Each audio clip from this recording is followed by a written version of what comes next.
नाज़िन मोरो में सिंध जे नाले वारे मज़ाहमती अवामी शाइर राशिद मौराई जी 7वीं वरसी मल्हाई वई। उन मौक़े ते संदसि मज़ार ते गुलनि जी चादर चाढ़े अदीबनि, शाइरनि, लेखकनि, उस्तादनि, सियासी समाजी अॻुवाणनि ऐं सूफ़ी फ़नकारनि भेटा पेश कई। वधीक तफ़सील ॾिसूं था अख़्तर लगारी जी हिन रिपोर्ट में।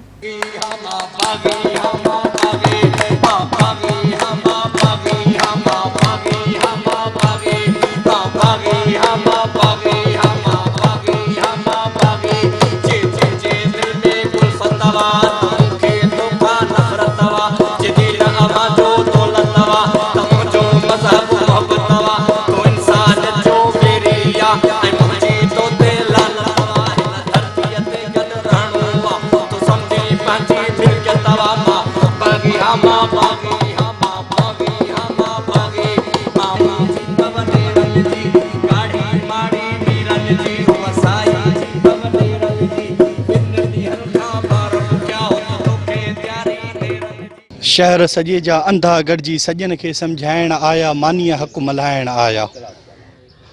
ॿोलींदड़ के ॿोल ॿुधा के गूंगा ॿोल ॿुधाइण आया, मानीअ हक़ मल्हाइण आया। शींहनि ते ही ॾींहं ॾिठे जो लूमड़ रोब ॼमाइण आया, मानीअ हक़ मल्हाइण आया। धरतीअ वासियुनि खे ही धूता धन वठी धमकाइण आया, मानीअ हक़ मल्हाइण आया। अन्नदाता खे इस्लाह हुन सां आहिनि रिज़्क़ रसाइण आया, मानीअ हक़ मल्हाइण आया। पिन जे टुकरनि ते जे पलिया से इमदाद विरहाइण आया, मानीअ हक़ मल्हाइण आया। मिसकीननि जे मास में आहिनि ॾाठ कुपाए ॾाइण आया, मानीअ हक़ मल्हाइण आया। पाड़े चनि जा पालियल कुता राशिद मूंखे खाइण आया, मानीअ हक़ मल्हाइण आया, मानीअ हक़ मल्हाइण आया। अॼु 24 मार्च ते साईं राशिद जी 7वीं वरसीअ ते ही दोस्त जेके साईं राशिद जी मज़ार ते सभु गॾु थिया आहिनि, साईं राशिद जी मज़ार ते गुलनि जी चादर चढ़ी आहे। उन्हनि सभिनी खे असां जसु था चऊं, शाबस था चऊं। तव्हां दोस्त साफ़ ई जेके बि हिते आया हो, उन्हनि सभिनी खे जसु हुजे, शाबस हुजे। 13 मार्च ते साईं राशिद जी यादि में हिते ताज़ियती मेड़ाको थियो, अदबी तक़रीब ऐं मुशाइरो थियो हो। ऐं कल्ह शाहपुर जहानिया में हिकु पुरवकार अदबी तक़रीब साईं राशिद खे भेटा पेश करण लाइ पेश कई वई।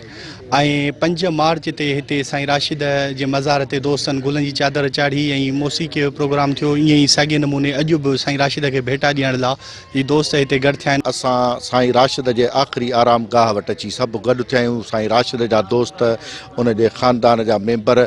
छो त अॼु साईं जे विसाल जो ॾिहाड़ो आहे, उन सिलसिले में हिते असां हाज़ुरी भरण आया आहियूं। हूअं त सिंधी अदबी संगत ऐं राशिद मोराई यादगार कमेटीअ जे तरफ़ां 13 मार्च ते असां हिकिड़ो अज़ीम शान जलसे टाइप प्रोग्राम कयो हो, जंहिंमें अदबी मुज़ाकरो बि हुयो ऐं कुल सिंध मुशाइरो बि हुयो। ईअं ई सॼी सिंध में साईं राशिद जे 5 मार्च ते सालगिरह ऐं 24 मार्च ते साईं जो विसाल आहे। इन जे करे असां राशिद मोराई यादगार कमेटी जे तरफ़ां मार्च जे कंहिं बि हिकु ॾिहाड़े ते अहिड़ो प्रोग्राम कंदा आहियूं जीअं सालगिरह ऐं वरसीअ जो गॾियल प्रोग्राम थी वञे, त जीअं सॼी सिंध जा दोस्त शरीक थी सघनि। घणा ओचिता ताक़तवर तूफ़ान, रोशन रहिया इश्क जा राशिद शमउदान, दहली विया दहमान दर्द भरी हिन दिलि खां। राशिद जीअं पंहिंजे लफ़्ज़नि में इहो शेर चयो, ईअं पंहिंजे ज़ाती ज़िंदगीअ में वाक़ई करे ॾेखारियईं त कंहिं बि जाबिर फासिक कुवत जे अॻियां राशिद कॾहिं बि कंधु कोन झुकायो।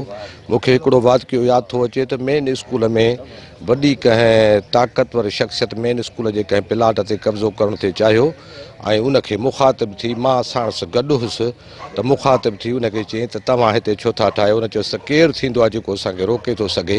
त साईं राशिद जा इहे अल्फाज़ हुआ त हीअ बचड़नि जी हिकिड़ी एरिया आहे, दीनी दरसगाह आहे, उनजी एरिया आहे ऐं इहा कतनि मां तोखे कब्ज़ो करणु कोन ॾींदुसि। जेकर तूं कब्ज़े करण जी कोशिशि कंदे तोखे राशिद मोराई जे लाश तां क्रॉस करिणो पवंदो। ये त अॼु संगत जेका गॾु थी आहे साईं जे ॾिहाड़े जी निस्बत सां, साईं जी असुल तारीख़ जेका आहे सा अॼोकी आहे। और सालगिरह जेका साईं जी आहे उहा बि कुदरतनि हिन महीने साॻे में आहे, विसाल बुने में आहे। त उहो संगत प्रोग्राम अॻे ई करे चुकी 14 तारीख़ 13। और हीअ राशिद मोराई उहो आहे जेको आख़िर जेको दफ़न थियो आहे, उहो बि उन मोराई जे नाले सां मोरे जी मिटीअ में ऐं हिन खलीफ़े साईं जे क़ब्रिस्तान में तदफ़ीन थियल आहे। जॾहिं त साईं जन जा असुल जेके वारस आहिनि, ॻोठ आहे, उहे वॾा भाउर उते दफ़न थियल आहिनि। इहो मोरे खे एज़ाज़ु आहे त साईं जेको मोराई सॼायो ऐं मोराई सॼाइण जी आख़िरी मिटीअ ताईं उन मिटी मलाई। आख़िर में राशिद जा बसिटूं यादि थियूं पवनि त एज़ाज़ु वॾो आहे जे लोक चवे राशिद त हिन सादे माण्हूअ में दात जबल जे। राशिद मोराई सिंध जो हिकु इनकलाबी मज़ामती अवामी शाइर हो। पाण हिकु शख़्सियत न पर हिकु इदारो इंस्टीट्यूट हो। संदसि वटि नौजवाननि जी तरबियत थींदी, इल्मी अदबी क़ौमी काज़ जे लाइ जदोजहद जा जेके आहिनि से रस्ता मिलंदा हुआ।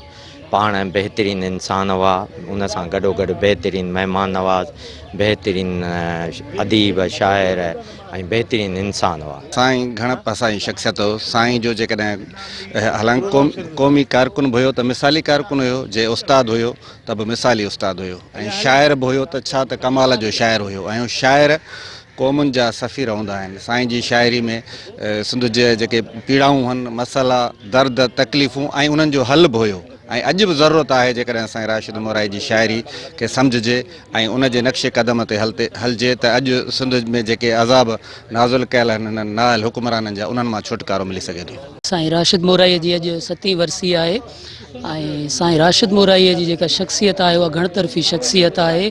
पाण नसुर ऐं शाइरीअ में बराबरि जो जेको आहे सो हिकिड़ो पंहिंजो किरदारु अदा कयो।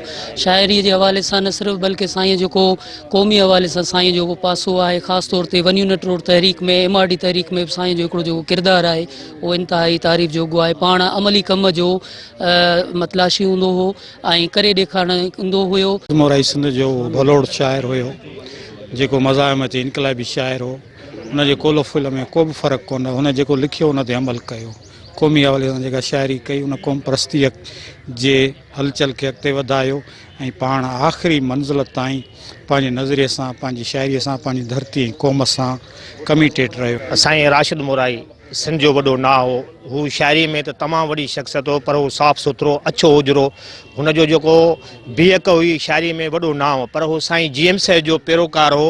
हू साईं GM साहिब ॾे पंधु ईंदो वेंदो हो, पर हू क़ौमी कारकुननि जो बि एतिरो ई ख़्यालु कंदो हो जेतिरो पंहिंजे दोस्तनि जो ख़्यालु कंदो हो। अॼु साईं जे हिन वरसी जे मौक़े ते खेसि सुर्ख सलाम पेश कयूं था। पंहिंजे हिसाब सां शाइर त पंहिंजी जॻह ते हुयो, पर सिंध जो उहो महान कवि बि हुयो ऐं महिमान नवाज़ बि हुयो। सिंध में असांजी जेकी बि तरबियत थी आहे असांजी शाइरीअ में, सिंधी अदबी संगत में, उहा साईं जी तवसुल सां थी आहे। साईं राशिद मोराईअ सां असांजी रोशनाई तयारु थी आहे त अदबी संगत जा जेके बि असांजा शाइर आहिनि, असांजी इंट्रोडक्शन असांजी उन साईं जी तवसुल सां थी आहे।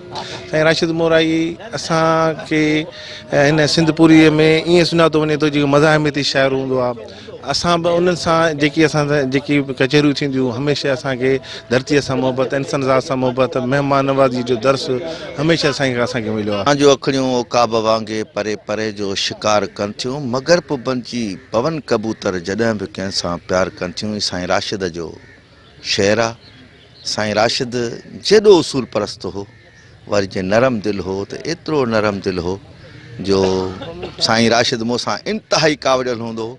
वरी जॾहिं मूंखे पंहिंजो जाइ ॾिनई पंहिंजे पाण जे जीअ में, त पोइ हिकिड़ो मिंट बि परे कोन कई। पर ॿुधो राशिद जूं में आई मक़ल मां हक़लूं वसाई, कान कब